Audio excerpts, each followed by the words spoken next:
সকালে ঘুম থেকে উঠে বারান্দার কাছে আসতেই পিছে পিছে আমার পিছু চলে এসেছে। আর তারপরে আমি ব্রেকফাস্ট বানাতে চলে গিয়েছি। আর এখানে আমি একটা ডিম পোচ করছিলাম।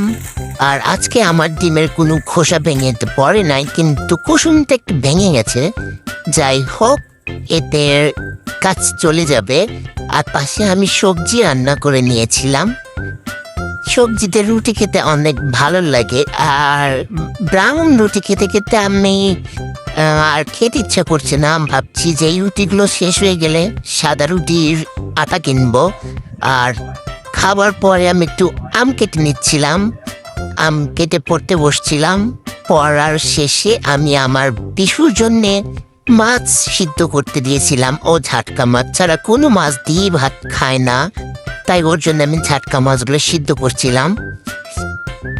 আর ঝাটকা মাছগুলো আসলে বাসার উপরে নিয়ে এসেছিল পাতিলে করে একটা লোক, তো তার কাছ থেকেই রেখেছিলাম। ঝাটকাগুলো মোটামুটি খারাপ না, বিড়ালের জন্য পারফেক্ট। ও একটু এরকমই মাছ পছন্দ করে, একটু নরম নরম। আর এরপরে আমি গিয়েছিলাম ছাদে। ছাদে যে দেখলাম বেলি ফুলে কলি এসেছে, জাস্ট আর কয়েকদিনের মধ্যেই ফুটবে। ছাদে গেলে অনেক তো ভালো লাগে, আর ছাদে গেলে কিছু না কিছু পাওয়াই যায়।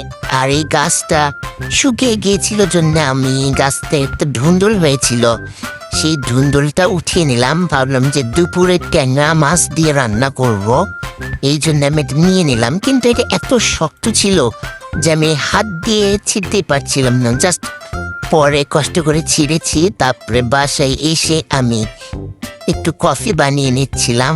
আর কফি সবসময় আমি এভাবেই বানাই। কফির কৌটা কিনলে আমার কফি গলে যায়, কাচের বয়ামের মধ্যে গলে যায়, এই জন্য আমি প্যাকেটই কিনেছি।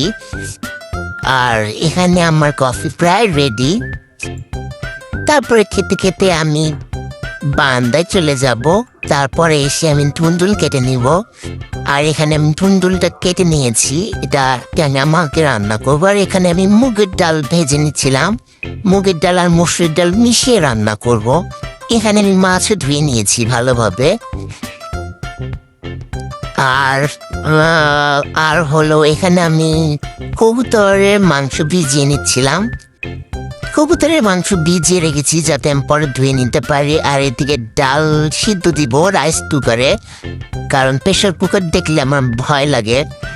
আর এদিকে আমি মরিচ, পেঁয়াজ, রসুন ছিলে নিয়েছি কবুতরের ভিতরে দেওয়ার জন্য। আলু কেটে নিয়েছি।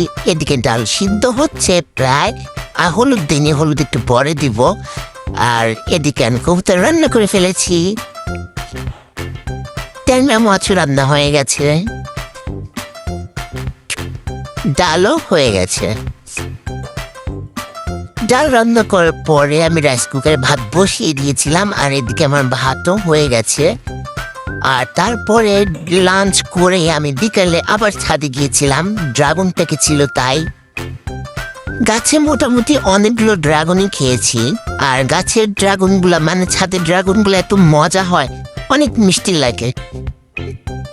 আর একদম পাকা ড্রাগন খেতে অনেক মজা। আর গাছের ওই পাশেও ধরছে, আমি এই পাশেও চলে গিয়েছি ড্রাগনগুলো উঠাতে। গাছের ড্রাগন উঠাইতে এত মজা লাগে কি বন্ধুর, হাত থেকে পড়েই যাচ্ছিল।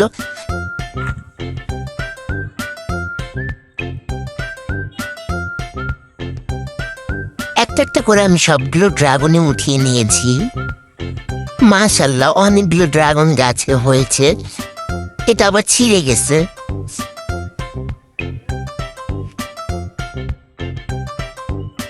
আর এইদিকে ছোট ছোট ড্রাগন আরো ধরেছে, আবার এদিকে ফুল এসেছে। আমার অনেক মজা লাগতেছিল দেখে যে আর কিছুদিন পরে আবার এগুলো পাততে পারবো।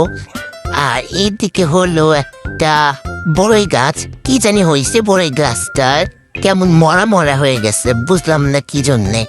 আর এই বৃষ্টি ছাড়েই না, এই বৃষ্টির জন্য এরকম হচ্ছে কিনা বুঝলাম না। আর এই গাছটা আমি তার দিয়ে পেঁচাই রাখছি যাতে ড্রাগনগুলো এর উপর দিয়ে ঝুলে পড়ে।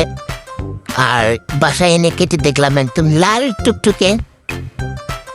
আর বাসার নিচে গাছে ডালিম হয়েছিল, সেই ডালিমটা পেরে এনেছিলাম। দেখতে এত সুন্দর, খেতে ভালোই। কিন্তু এটার কালার একটু পিঙ্কিশ টাইপের, একটু খুললে দানাগুলো একদম পিঙ্ক পিঙ্ক কালারের হয়।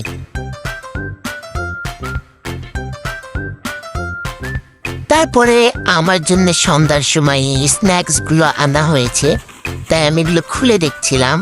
এই প্রত্যেকটা জিনিস, প্রত্যেকটা চিপস ড্রিঙ্কস আমার পছন্দের। আমি সবসময় ফালতু খাবারগুলো খেতে পছন্দ করি। আমার খুব ভালো লাগে বাইরের খাবার খেতে।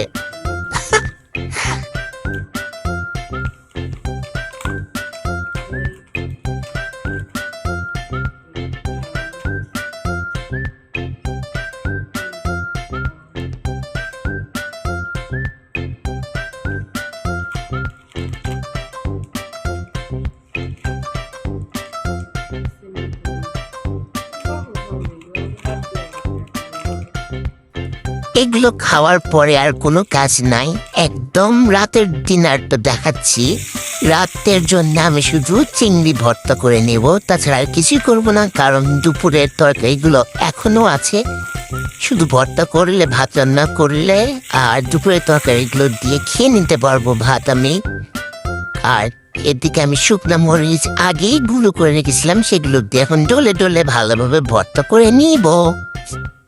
বাই।